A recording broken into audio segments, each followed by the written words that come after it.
If you are faced with the very specific problem of wanting to read in bed so that you can unwind and go to sleep, but at the same time you're picking up page turners and before you know it, it's like 4 a.m. and you still haven't slept because you can't put that book down, but at the same time you're like, well, what's the alternative? Do I just pick up books that I hate so that I can fall asleep? Then this video is for you. Hi humans, it's Hannah, and today's video is actually to complement the last podcast episode all about sleep, the role of sleep, how it affects our body, our health, the consequences of neglecting it, all that jazz, and of course how to fix it. And one thing that I personally love doing before I sleep is to read, and I actually have a stack of books that is usually on my nightstand. So this stack is my current stack. They rotate, and I have a few genres that I only read from when I'm in bed. While I typically read a lot of fantasy and sci-fi, because those books tend to be really plot heavy and like page turners, it will likely be that I am just up all night and I'm just too excited to like put the books down.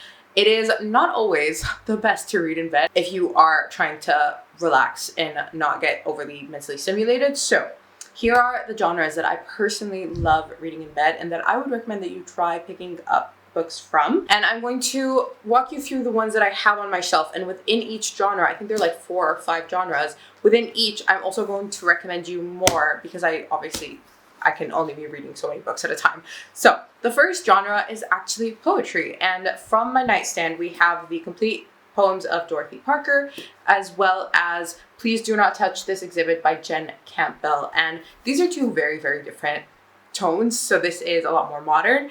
It explores disability storytelling and the process of mythologizing trauma. I thought that was really interesting. While the other poetry collection I'm currently on is a lot more lighthearted, and it is just kind of silly and admittedly a little bit repetitive because it's just all of Dorothy Parker's poems kind of just put into one. And she has been writing about more or less the same topic. It's just making silly decisions when it comes to men, and at the same time she talks about love, but she also talks about death, and it's a little bit morbid, but it's pretty funny.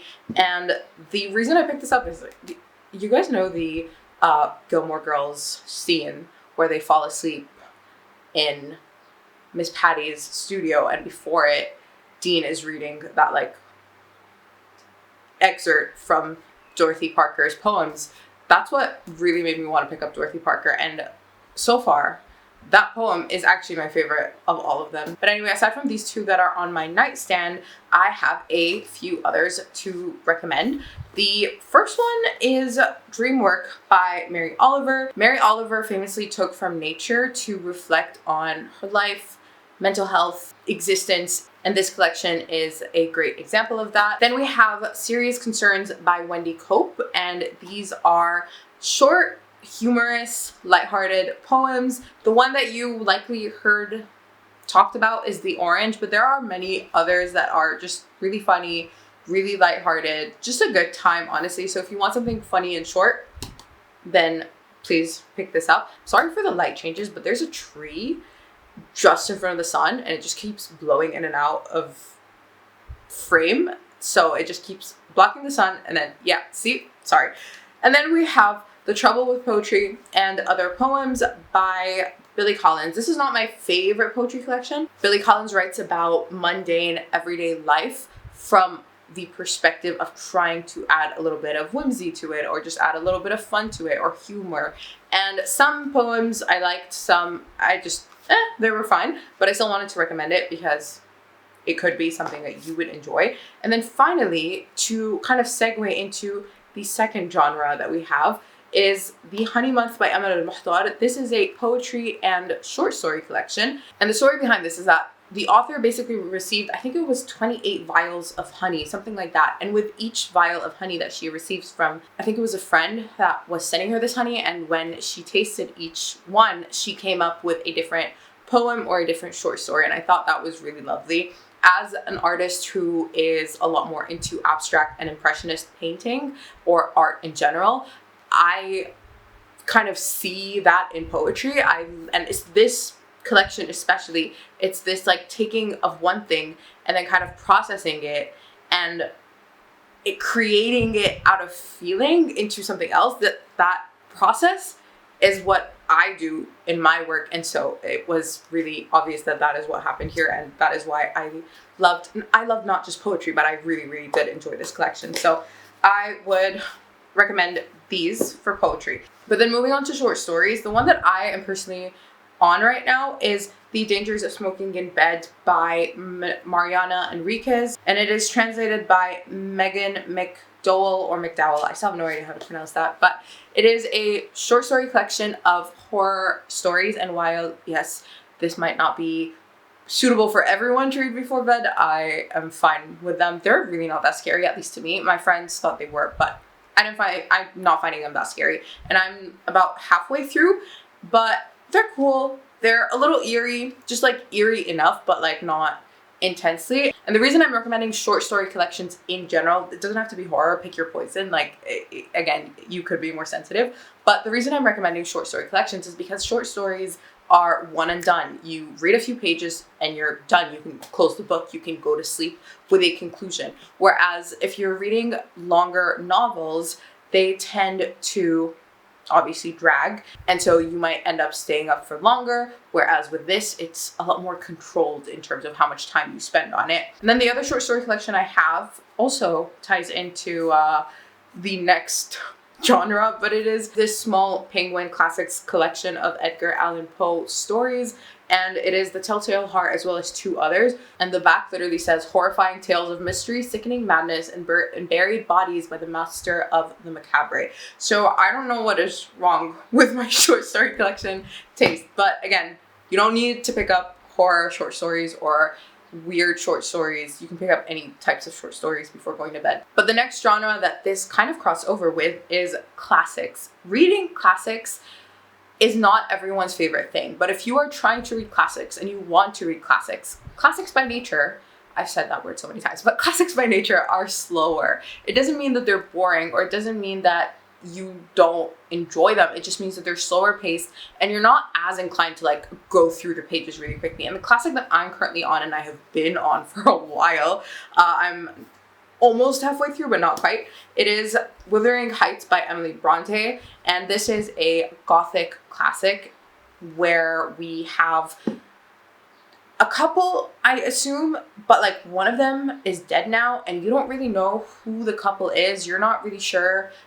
You're just kind of watching the story unfold, and you're learning about the history of a few different people, and you're trying to put the pieces together. And I do actually want to know what happens. I'm not bored, but I'm not like flipping through the pages like, oh my God, I need to know like now. So it's a nice genre to read in bed. And then the other two classics that I have to recommend, which I have already read, are The Great Gatsby by F. Scott Fitzgerald, and some people say his wife also helped write this. And I don't know, I feel like we've all read this, but if you haven't, I do think this is one of the most accessible classics. But again, it wasn't like a page turner. It was just really nice to read. And if you don't know what The Great Gatsby is about, it's basically about this man who moves in next to this extravagant neighbor, and he's getting to know this neighbor, and he's getting to know the mystery behind him and why he's so mysterious, and he asks of a favor of him. I don't know, I'm trying not to give you too much away in case you miraculously don't know what The Great Gatsby is about, but check it out if you haven't. And then the next one, Rebecca by Daphne du Maurier. And this is a classic, but it is, again, a very accessible classic. And this is a really fun classic as well. It is a gothic kind of horror mystery. It's just like eerie, but it's a really good gothic. And this was so good that I really want to pick up more Daphne du Maurier books. But again, because of the nature of classics, they're just written a little slower with a little bit more, leisure. You end up not feeling as inclined to like really flip through the pages, even though it's a really good time and you do want to know what's happening. Next, we have essay collections. And of all the genres that I have, I think this is the one that I'm most reading from right now, or the one that I have the most books I'm currently in the middle of. I don't think I have any to recommend that I've completed. However, we first have Conversations on Love by Natasha Loon, which is exactly what it sounds like. They're interviews with a bunch of different people, and from what I can tell, they're mainly authors. They are well-known people, and a lot of them are authors, and it's just interviews with them on the meaning of love and just talking about love. I'm very not far into this. They are interviews, technically not essays, but still.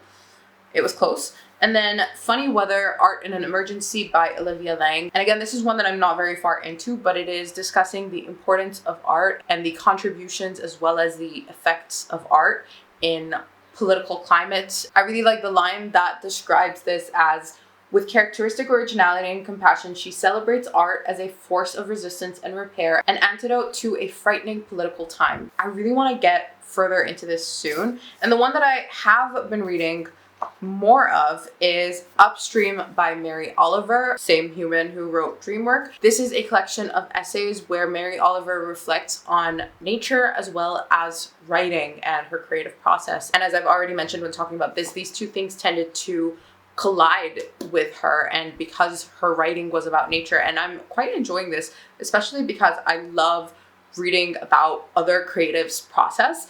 But again, it's such a good time for me to read about this, but it's not a plot. It's not like I'm staying up until 4 a.m. eager to know what happens. It's just, I just like reading her thoughts in the same way that you like hearing some people talk. The last genre I personally read in bed and would recommend is contemporaries, but mostly contemporaries of a particular nature. They're the ones that are a little slower, a little quieter. You know how some people describe some books as like not much happening or vibes over plot? That's the kind of thing we're going for, but at the same time, it's not boring. It's interesting, but there are some contemporaries that are obviously like so dramatic and all of that, and we don't necessarily need that.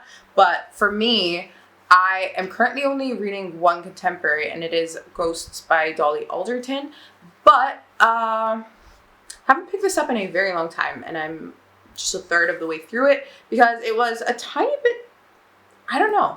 I picked this up because I read Everything I Know About Love by Dolly Alderton, which I loved, and that is actually, the reason I'm not recommending that in the essay collections is because that book, it's up on my shelf, so I'm just going to put a picture of it here. That book made me feel so much that I actually couldn't read it in bed because it was like, I couldn't sleep. I wanted to keep reading more of it, even though it wasn't plot related, but like, I was feeling so much and it made me think too much that I kind of, I wouldn't recommend that book. You could try reading it in bed, but if you notice that you start feeling too much, maybe leave it for the daytime. But because I love that so much, I wanted to pick up her contemporary novel, and I just thought, it's okay so far. I mean, it hasn't been really pulling me, but I didn't even tell you what it's called. It's called Ghosts, and it is literally about a girl who meets this guy. They're really hitting it off, and I think he ghosts her, and I guess it's just about her dealing with life when something like that happens, and I do want to finish it, but maybe it just wasn't the time for it. But aside from that, I do have other books that I would recommend. So since my camera battery died twice, I'm just going to finish filming this on my phone. And so the books that I have read that I would like to recommend for contemporaries, I actually ended up pulling quite the large stack. And so I decided, since we don't want to be here forever, I would really narrow it down and be really brutal with my cuts and kind of only have two vague categories in which we will cover. The first is Irish contemporaries, but I particularly want to recommend Claire Keegan. This book is Foster, set in Ireland, both are. This girl whose parents can't really afford to raise her, send her to live with a different couple. I think they're kind of distant family or something over the summer. And it's just about the bond that they build. And the other is Small Things Like These, about a man who I think works in coal and wood delivery. And around Christmas, he discovers something about the church that makes him really uneasy. And it's him kind of grappling with how it's normalized. And listen, not much is happening in these, but they're so good. Like, I don't tend to love books where nothing much is happening, but these I love, and I really want to read more books by Claire Keegan, and I really want her to put out more books because she doesn't have that much. And then the next general genre is Korean and Japanese literature. Listen, I don't know what it is, but they're just a lot more mellow. They're chill. They're a little slower paced. It's not in the same way as classics are. It's in their own unique way.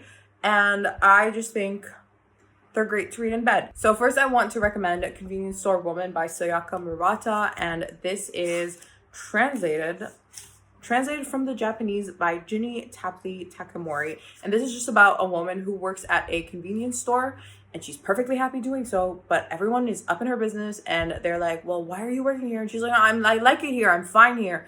And she's fine. But no, everyone around her isn't. Everyone around her is not fine with the fact that she's fine with her life. So there's that. And then the other one is Almond by Won Pyung-son. Sorry for the atrocious butchering of that name. But it is translated from the Korean by Sandy Josun Lee. And this is about a boy who has a brain condition that essentially numbs his emotions or kind of dampens them. And so he can't really feel fear or anger. And you observe his relationship with people in his life, the people he depends on, the relationships he makes with this condition. And it's interesting. These were by no means like all-time favorites in the same way that like I loved Foster. I think something about a lot of translated literature for me doesn't hit quite the same because I can like tell that it's not how it meant to sound, but I still did enjoy them. And I think if you want to kind of branch out and explore more literature to read in bed, I think these would be great because like I said, like something about them, about their writing style or the tone is just, it's just mellow. And again, I have not read every Japanese or Korean book out there, but a lot of people, from what I gather and from the conversations I have with people in life, kind of say the same thing. Like what is it called? Before the Coffee Gets Cold? That kind of has a similar vibe where it's just like kind of relaxed. Even freaking Murakami, I read Kafka on the Shore, well, like part of it before I flung the book across the room. I never finished that book because it made me so angry. But even that, despite how icky and disturbing and how much I hated it, it still had like a chill, mellow pacing. So I guess if you want to try to read Murakami, you could in bed, but like you'll have nightmares for other reasons. Otherwise, I'm going to refrain from mentioning the 1, 2, 3, 4, 5, 6 other books. You know what?